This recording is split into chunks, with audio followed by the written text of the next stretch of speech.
What's up, everybody? It's your boy Floyd, a.k.a. Commish, a.k.a. owner of Team Delaney's Saggy Tits, and we're here with the best fantasy football league in the world, and as per usual, joined by my lovely co-host, Michael Wiseman. How you doing, bro? I'm doing all right. Pressing on. And then with us is a new face that nobody watching this video knows, but this new face is a crusher. He puts in the work every week. He grinds. And he's our leader currently of the B League, crushing everybody, including the auto-drafted Billy Block. We have my boy Andy Miller here, a.k.a. owner of Team Miller Time. How you doing, Andy? Oh, just fresh off that sole first place position here. Just about to finish that off, get into that promotion, kick out those bums in the top league. For sure. We got the standings pulled up for B League here. Andy's coming off, like you said, the fresh win. But B League is got some interesting things going on this week, as we have the 1 and 2 seed squaring off, as well as the 3 and 4 seed squaring off. Andy, you want to take us through the standings, or maybe elaborate on the B League in general? Just any thoughts, ideas, how it's gone this year? Because, like I said, you're the grinder, and B League wasn't as competitive as I necessarily wanted it to be this year. But you've been cruising. What do you think about it moving forward? Anything. Give me anything. Yeah, so like you said, we had an auto draft team at the beginning. I mean, I know my stuff drafted pretty decent. It's a tough setup. It's a short 5-man bench, 10 teams. So most of the teams, even if you're bad, most of the teams are pretty good. So it's a real fine line. I mean, as far as points for, there's not a lot of separation from, I'm in first, but I'm 200 points behind Billy. I just got lucky on some matchups. But the separation in the middle is real tight. We only promote 2 people, so the standings, you got a 6, a 6, a 5, a 4, and a 4. So the middle of the league is kind of jumbled together. The bottom, they just fell off. The top kind of spreading out, but it's tough to get into the playoffs. All you need to do is get in. You get lucky that first week, get to the finals, automatic promotion, whether you win the finals or not. So it's won on the margins. It's the little moves. I hope my grinding each week is paid off. Jad, you got to have that bench depth for the buys. Is it 4 or 6 in the playoffs in this league? So it is 4, and as me and Andy peeped at it earlier, the playoffs is set up like this. So in order to reduce the variance to try to get the best teams into the championship, we are going with a 2-week matchup per playoffs. But since it doesn't matter who gets in, whether it's the 1 or the 2 seed, what we're doing is we don't want that to stretch into week 17. So actually the championship game is only going to be 1 week. The first round is going to be a 2-week bout. And so we're going to try to reduce the variance there. Didn't want to pull back a playoff week because I still want to give the teams that are right behind the 5-win teams and the 4-win teams, I still want to give them a chance to make the playoffs. So there's a setup as 2 weeks for the first round, 2 weeks for the second round of the championship as well. But obviously nobody plays week 17 in fantasy football. So we're just going to count that as a 1 week, even though it's set up as 2. So that's just our quick summary of the B League. Never much going on. I know, Andy, I don't know how you feel about people trying to trade in that league. I know some guys have been trying to make moves, but it's tough. It sounds pretty arrogant, but I drafted a pretty good team to start, so I wasn't looking for any major upgrades. It worked out pretty well. I drafted Michael Thomas. I got Zach Ertz in the 3rd everywhere this year. It's just such a safe floor for a tight end. 3rd round, just garbage for other positions. So I lucked out. I got a bunch of top guys. Picked up Mahomes off waivers in week 2. Just dropped Jimmy G so fast. Wow. Week 2, he was on the waivers? Yeah, damn. I just went right for Mahomes, went for the upside. And so I was sitting pretty. Then I was approached with an offer to give up Carlos Hyde and get Jordan Howard and Robert Woods back. So I accepted that. So now I have Robert Woods and Howard is on my bench. So I got approached with that deal, and then I've been trying to just shop this depth, but no one wants to move. No one wants to give up a top guy for 3 depth guys to like improve their team. Yeah, So I'm out here. I'm offering John Brown, Jordan Howard, and like Phillip Rivers, offering Kenyon Drake, Jordan Howard, Larry Fitzgerald, and no one's biting. So this week I tried to do a 3-for-1: John Brown, Jordan Howard, and Phillip Rivers to get Kareem Hunt. Trying to get a 1 at each position to get a top running back, and Maddie just countered and said Zeke for Kareem Hunt straight up. So I went with the upside. I went with see how it pays off. Yeah, I'm like, give me the better offense. I'm sure Rob had something to do with that. I mean, yeah, I'm just going for upside. I don't trust the Cowboys to plan for Zeke to like succeed like he did the 1 week after I traded him. But I mean, it's whatever. It's an upside play for me, just trying to stay in that top 2 spot and give me, I mean, the realistic 40-point upside any week. Yeah, and that's pretty easy in a better offense in Kansas City. There's so much even spots on the waivers that, like, because of the fact you said you're searching for these studs, because of the fact you don't have any. Every week you're just like pulling some guys in and out, swapping. Yeah, I'm swapping. I mean, I've had Alex Collins, I had Corey Davis, I got Fitz now. I just random dudes here and there. I got Tyler Boyd. So I've been getting one guy, moving him into the lineup. But yeah, just shuffle those bottom guys. Don't waste it on another quarterback. Don't waste it on a defense. People rostering 2 defenses, 2 kickers, just giving me that depth. Foolish. So I hope it pays off. But yeah, this week is tight with the 1 and 2, like Jad said, and then 3 and 4. That's going to be basically the deciding week, knowing if someone drops down to 5th place, it's going to be tough to get back up in that 4. Yeah, it's going to be hard for one of those 6-win teams to drop off, but the schedule these last 3 weeks for you guys is actually set up like relatively well to make it a heated race for that last spot. So it's going to be interesting to see what happens. Obviously, you and Billy are locked in for the 1 and 2 pretty much. I personally would love to see Maddie in there. We need to get a girl. We need to get some parity in here in the A-League. So kick Billy Block's auto draft ass out. I hope it's you and Maddie that gets in. We'll see what happens. Wiseman, do you have the standings pulled up for our A-League? I do. All right, you want to run us through it? Yep, I got you. So now you are sole owner of first place, Jad, Team Delaney Saggy Tits.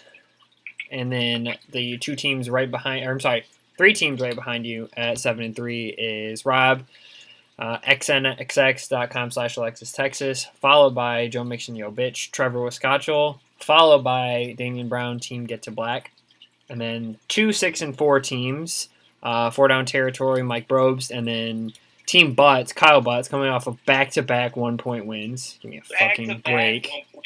Give me a fucking break. Followed by the Evansdale Carpet Munchers and the Golden Tate, Nick Rudder and Ricky Grodi, respectively, at 4 and 6. Followed by a trio of 3 and 7 teams. Myself, Mikey Juices Loose, Mikey Martinez, and Derek Walker, Multiple Gorgasms, and at the lonely bottom spot, 2 and 8, the Nantucket Quails, Drake Zagula. Yeah, so 3 and 7 teams trying to stay out of that second to last spot is going to be crazy, especially because we'll see as pretty much it's actually like the matchups this week are kind of boring matchup, except for it's going to be you and Derek, and that's a big deal. The 2, 3, and 7 teams going at it. We can take a look at like waivers in a second, but we're going to jump into this trade. It was a huge trade. It's going to have a lot of implications. Especially with Rob coming off a win. Now he's in second place. And so, Andy, tell me what you think about this trade. So there was some dynamic to it. We had a team, Kyle Butts. He's coming off his second 1-point win in a row to secure a two-win spread for that last playoff spot. So 2 wins separates the last playoff spot. And so we had the 6th team and the 7th team play each other. He won by 1 point. So now our team that's in 7th tried making a move because his team was hit or miss all year. He needed depth. But I'm not a huge fan of this move. Tell me what you think about this move. And it just helps out our number 2 seed so much. Our number 2 seed, Rob Sabecki, trades Nick Rutter for Evansdale Carpet Munchers, get rid of Duke Johnson and DeAndre Hopkins for Aaron Rodgers, Anthony Miller, Marvin Jones, Rob Gronkowski, Derrick Henry.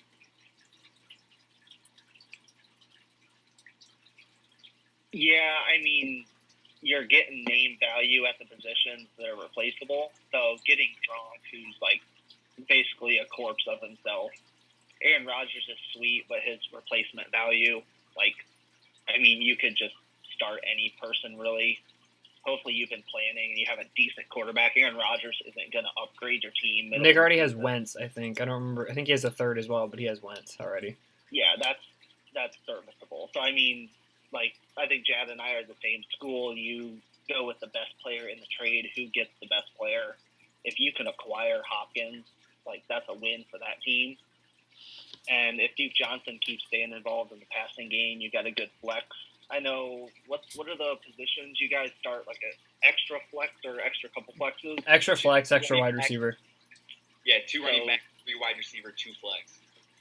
Okay. No super flex, just... Nope. Yeah, just regular. Okay. Running back, wide receiver, tight end.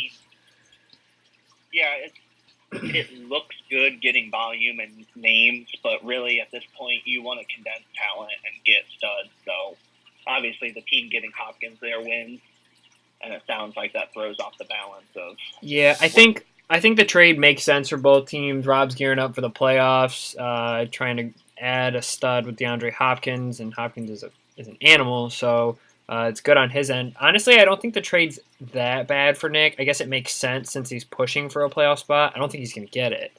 But who's he replacing? How can you start Derrick Henry with confidence? I mean, you can't. That's what I was just getting to. On paper, it makes sense. If preseason, you were saying he was going to get Gronk and Derrick Henry and Marvin Jones, knowing they were going to trade Golden Tate. On paper, it looks fine. But yeah, in reality, you don't want to start Derrick Henry. Gronk's on a bye this week, so it's not going to help him win this week, and he needs to win now. Gronk isn't even hardly playing. All those guys were supposed to just work it, but yeah, there's no way that's beneficial with 2 weeks left. And trading DeAndre Hopkins makes Nick's wide receivers so ugly. For DeAndre Hopkins and Duke Johnson, I would have traded it away probably Larry Fitzgerald, Kenny Galladay, Latavius Murray, and Ben Roethlisberger. I think that's probably a better deal. I disagree.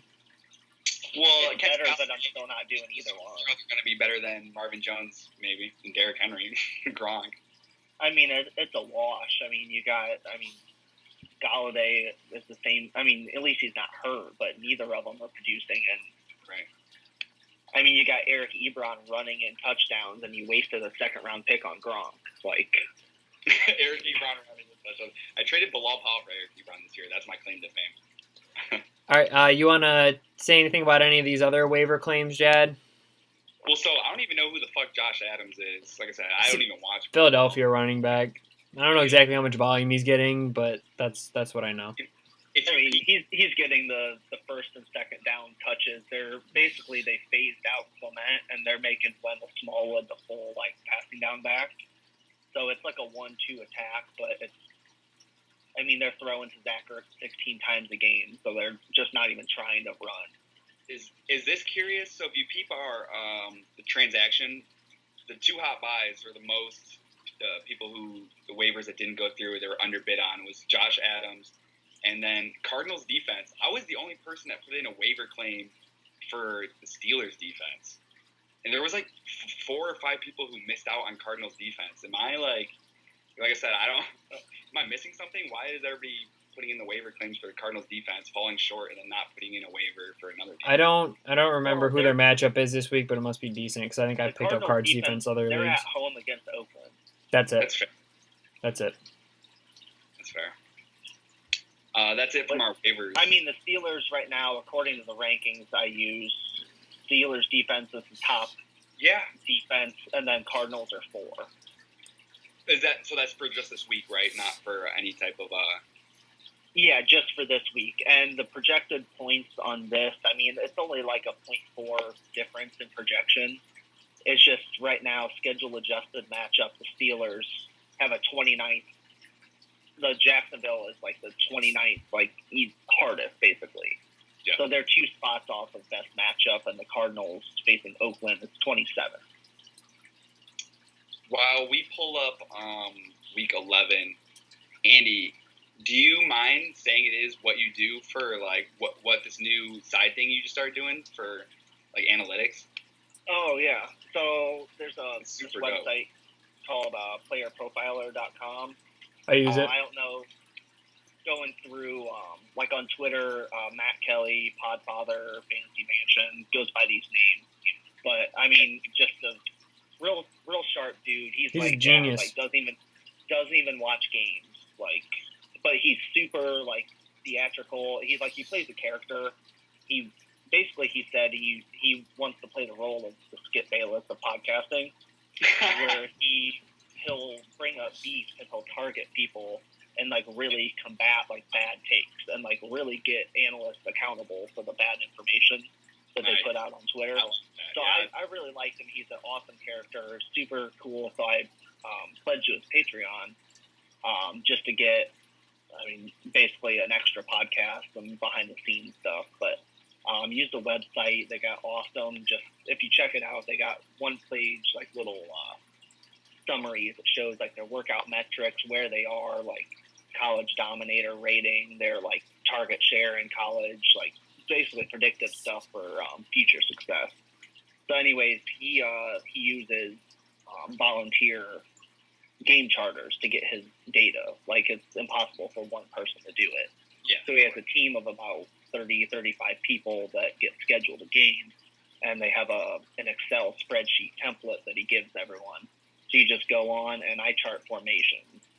So I watch the game, I pause it at the line of scrimmage, chart, say how many men are in the box, who's lined up in the slot, who's on the field, what tight end, what formation, who's guarding who, and then the outcome of the play. Basically, was it in shotgun, who was the target, how many yards, and you just fill that out by the box score. So how long does one game normally take you? Well, you can fill out the box score right after the game, and then they have a bunch of formulas to populate, like target share and all that stuff. But usually about 2.5 hours or so to get through a team's plays. It depends how many. I've charted 45 plays, and then the Browns had like 70 one week. The Niners ran like 80 in a loss, just all over the place. But it's really cool to watch the game in a little different light. You get the zoomed out view, and you start to notice. Like I was talking to Jad before the stream, the Lions are running Theo Riddick basically as Golden Tate. He's lining up like in the slot as much as he is even in the backfield. They're running 2 running backs on the field, and then they're starting to move. When he's in the backfield, they put Kenny Galladay in the slot, which you get better targets running out of the slot usually for Matt Stafford. So Galladay's value should go up with a Hurt Jones. But like, that's not something you notice if you just look at your ESPN site. Right. So it's an extra little side thing. It makes me think about the game a little different.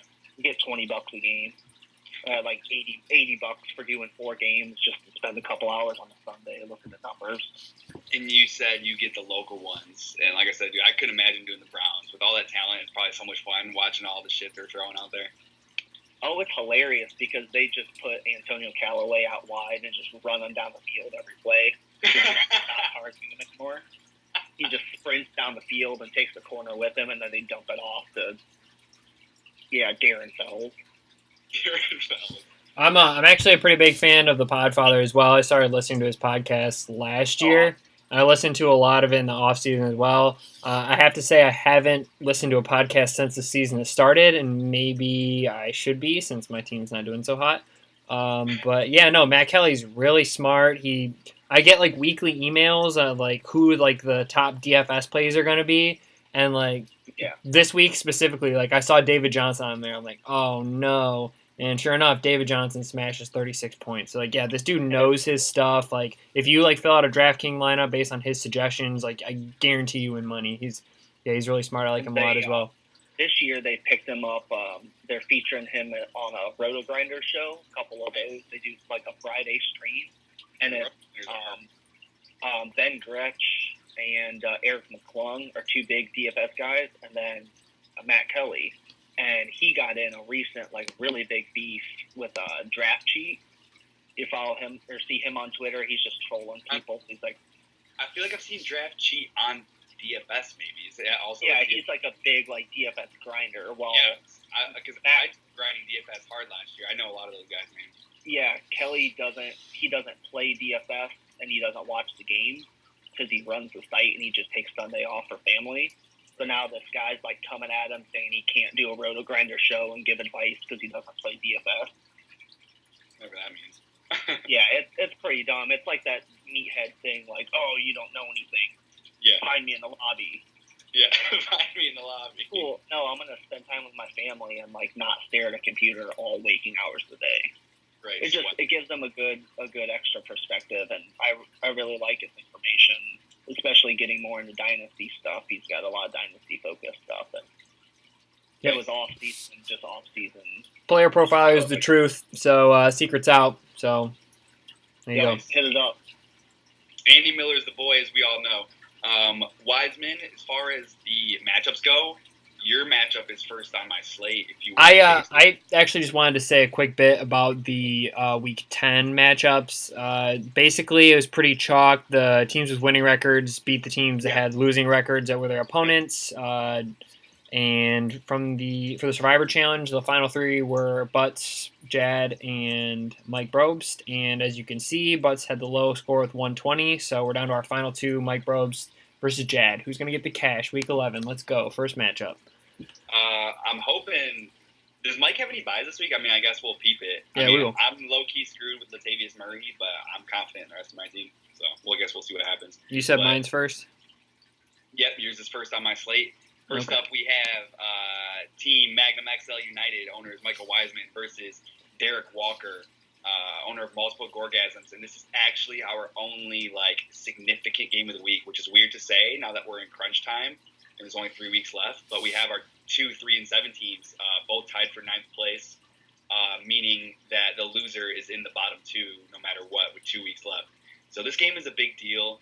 I'll talk about my trying to finesse Derek some trades after you run us through this, Wiseman. How do you think? Hey, real quick, how is that relegation? Is that regular season bottom 2 finishers, or do you run a loser bracket? Regular season. Yeah. I had to get rid of as much variance as possible. Not doing a losers bracket. I think 12 games or however many, 13 is more than enough of a sample size, rather than watching somebody fight all year, get 7th place, and then losing in the. So, why is that different for the B League? If I don't get the 12, 13 weeks of regular season benefit, I can lose in the first round and not go up. So the only reason for that was because we double standards. Was what I was getting at. So because there's a difference between first and second technically. This is the first year we're doing it, so we'll work out the kinks later. Andy, I'm just giving Jad crap because he legit just tried to change the playoff schedule tonight. Wiseman's my right-hand man. Andy, you know you're my left-hand man. I'll be looking for your opinions all off-season. We're trying to make this league awesome and legit. A lot of the problems that came from the leagues this year were mostly just the fact that I waited too long and tried rushing everything. Didn't necessarily get all the quality players, all the quality opinions that I was looking for, all the quality rules, etc. But hey, they don't exist. It's hard to fill a 12-man league, let alone 2 of them. Yeah, let alone 2 of them.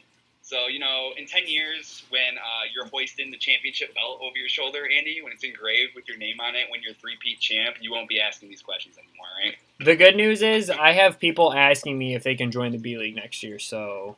Well, there we go. Yeah, we're going to make this. This bitch is going to be lit, so... Anyways, to my matchup against Derek, I feel like it's the same story every single week. I feel like my team should win. I think I have some killer matchups, and I think Derek has some bad matchups, especially with his studs. I think having Tyreek Hill against the Rams, it's going to be a high-scoring game, but if there's, I don't know. That's really the only one I'm scared of. Him and Evan Ingram. Everyone else has got some tough matchup. Like starting a defense against the Saints feels like suicide, and that's what he's doing. So Yeah, he's also got Adrian Peterson against Houston. He's got Philip Lindsay against the Chargers. Tyreek Hill can blow up any game. I don't even care who the matchup is, so we'll just ignore that. But I mean, so look, Derek's in a situation where he's in a must-win this week. He's on a bye-week nightmare. Wiseman, how do you feel about this trade? It would so set me up. It would be so good. It would look so nice. I've been trying to get this trade off Derek all week. Well, I already know you want Tyreek Hill. That's the only one off his team you want. I just think he's refusing out of spite because he just now found out about relegation somehow. But because look, he has AJ Green sitting dead on his bench, so he can't use. Might have ankle surgery. So I'm trying to trade for Tyreek Hill and AJ Green. I'm trying to give him Larry Fitzgerald, Amari Cooper, Kenny Galladay, Ben Roethlisberger, and Latavius Murray. He'll be using all of those guys this week. Andy, you're not looking at his roster right now. He's starting Austin Eckler, Corey Clement, Mohamed Sanu, and he's Willie in a must-win situation this week. He has to win. The only thing that matters for him is relegation. I don't know. That's just me. I mean, I like you said, out of spite, I don't think you can.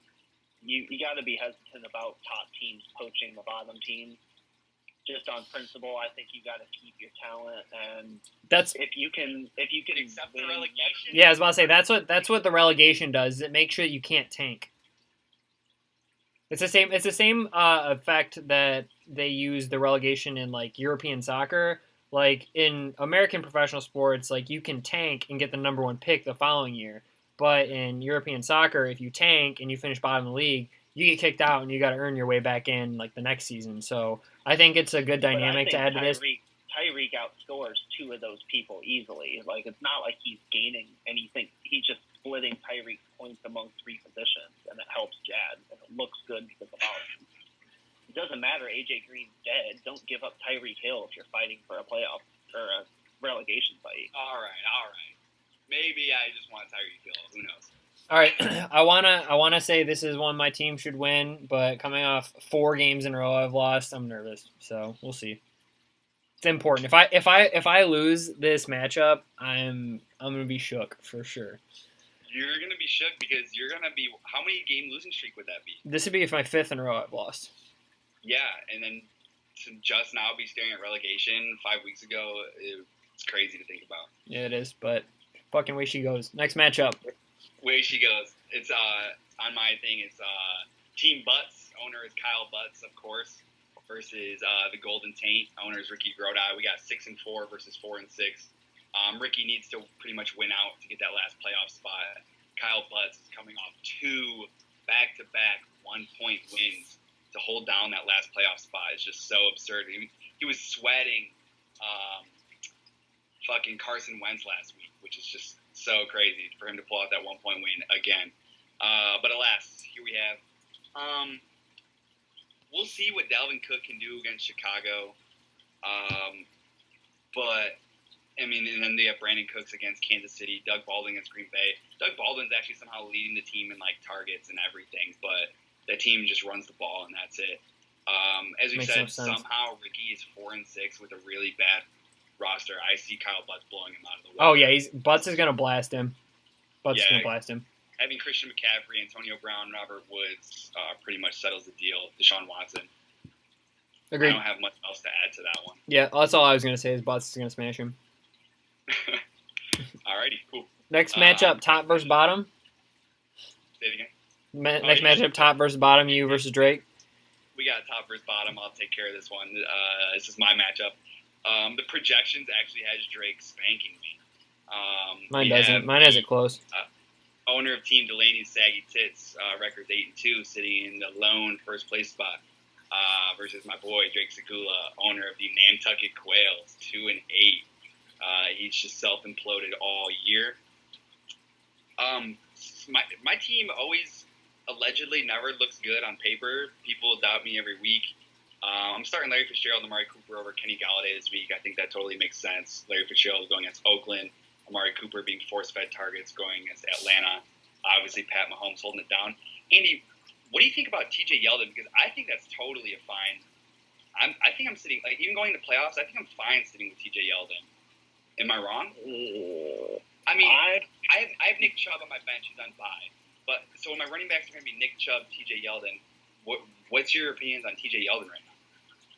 I think he loses a lot of passing down role to Hyde. I think they're going to play him. It's not the fit they should, but if you play Hyde and Fournette and rotate them, they're enough of a pass-catching threat to not look one-dimensional. You put Yeldon on the field, they're not running TJ Yeldon. You know it's a pass. So assuming rational coaching, Yeldon will only be either in really bad game scripts or just in, either good or bad game scripts, either way. But they traded for Hyde, and they're going to play him. It's not smart. Yeldon's a much better player, but I don't know how you can play him right now with Fournette back and Hyde on the team. So if you had TJ Yeldon and Carlos Hyde, who would you play? If you were in fantasy, not the coach, not if you were real football.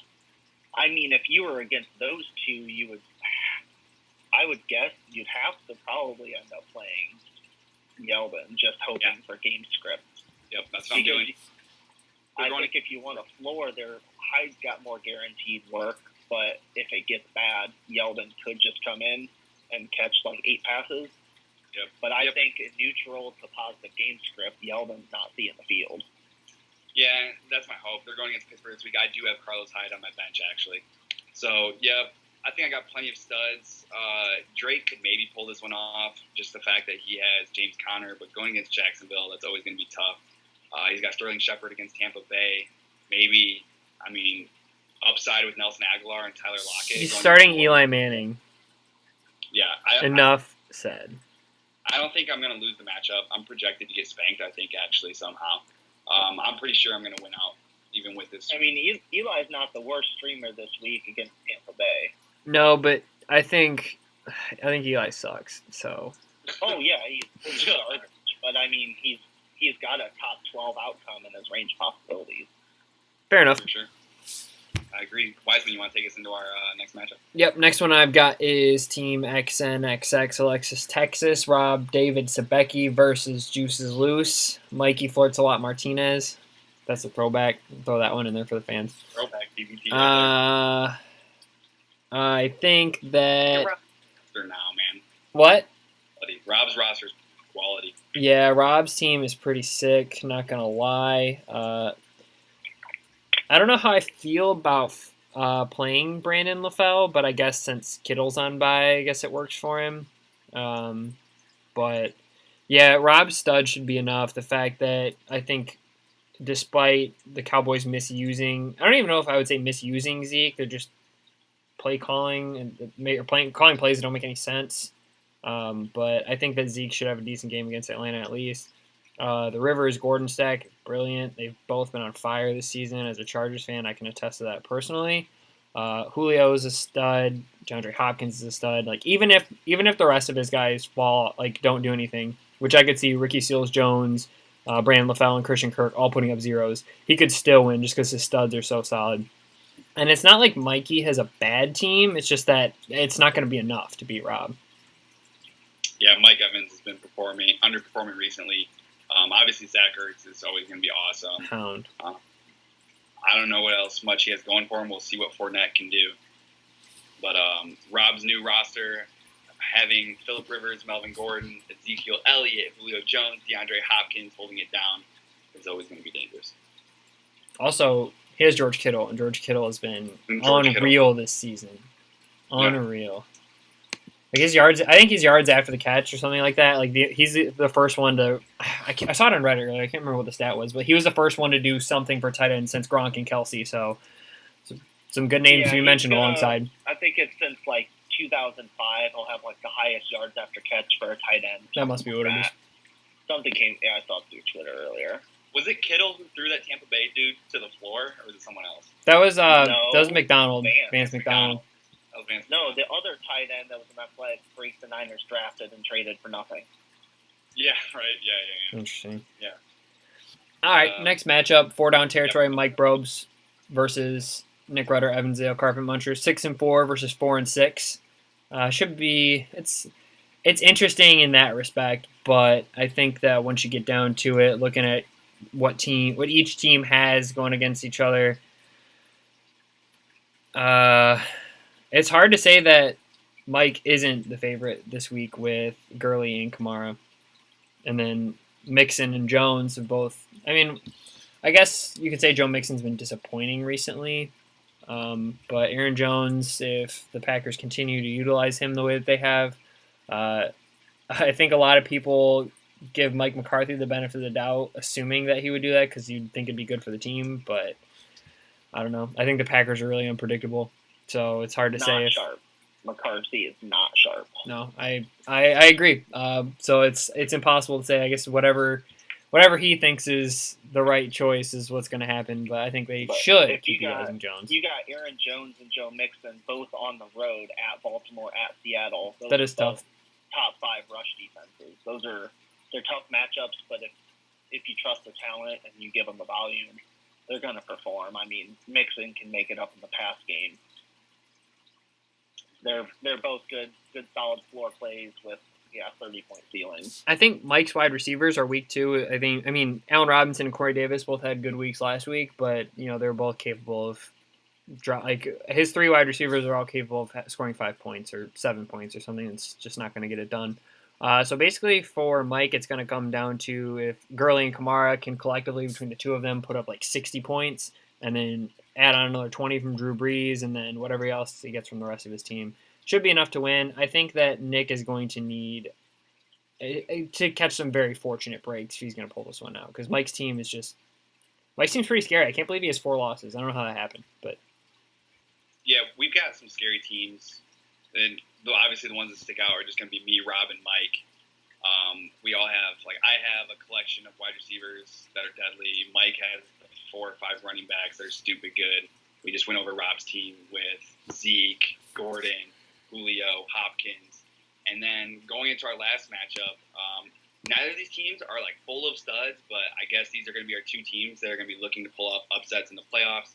We have team Joe Mixon Yo Bitch, a.k.a. the owner is Trevor Wiscotchel, who lost his $20 to me last week. Thank you very much. And then on Venmo, Trevor had the nuts to say, Cooper Kupp tore an ACL. I had 180 points. Trevor had 130. He's fronting for the TL. So Trevor fronting for the TL about his money. I'm not worried about it. Versus Damian Brown team get to black. Both of them are 7-3. Damian's been having Kirk Cousins, David Johnson, Tevin Coleman, Adam Thielen holding it down all season. And Trevor has slowly built together a pretty quality team. His studs being Kareem Hunt, Juju, Devontae Adams. As far as this matchup goes, what do you think, Wiseman? To me, Randall Cobb's out.